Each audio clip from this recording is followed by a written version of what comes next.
Alice's Adventures in Wonderland, Chapter 5, Advice from a Caterpillar. The caterpillar and Alice looked at each other for some time in silence. At last the caterpillar took the hookah out of its mouth and said in a sleepy voice, "Who are you?" Alice answered shyly, "I'm not sure now. At least I know who I was when I got up this morning, but I have changed several times since then." "What do you mean by that?" said the caterpillar. "Explain yourself." "I can't explain myself, I'm afraid, sir," said Alice, "because I'm not myself, you see." "I don't see," said the caterpillar. "I'm afraid I can't explain it more clearly," Alice answered very politely, "because I can't understand it myself." "You," said the caterpillar thoughtfully. "Who are you?" And they were at the beginning of the conversation again. Alice drew herself up and said seriously, "I think you must tell me who you are first." "Why?" said the caterpillar. It was another difficult question, and as Alice could not think of any good reason, she turned away. "Come back," said the caterpillar. The caterpillar called her. "I've something important to say." Alice turned and came back again. "Keep your temper," said the caterpillar. "Is it all?" said Alice, hiding her anger as well as she could. "No," said the caterpillar. For some minutes he didn't say anything, but at last he took the hook out of his mouth and said, "So you think you're changed, do you?" "I'm afraid I am, sir," said Alice. "I don't keep the same size for 10 minutes." "What size do you want to be?" it asked. "Oh, it's not actually the size," Alice answered. "It's just not very pleasant to change so often, you know."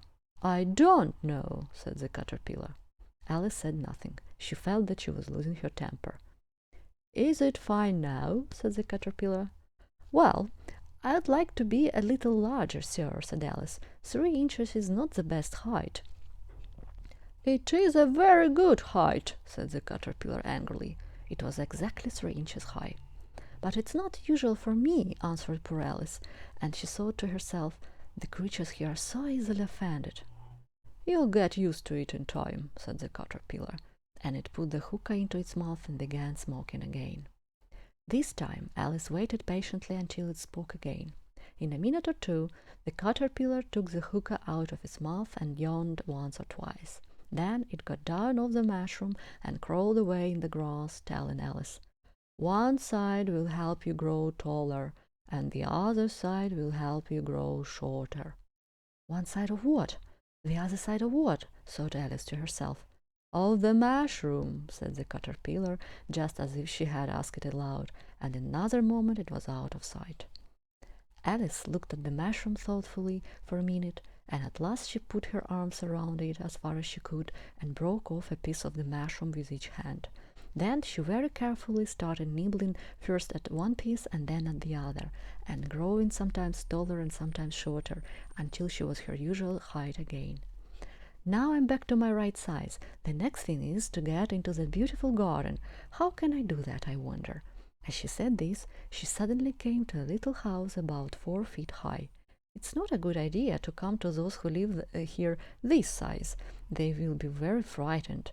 So she started nibbling at the piece of the mushroom in her right hand again, and soon she was only 9 inches high. This is the end of Chapter 5. Thank you for listening, and subscribe to Kuzra School. Bye-bye.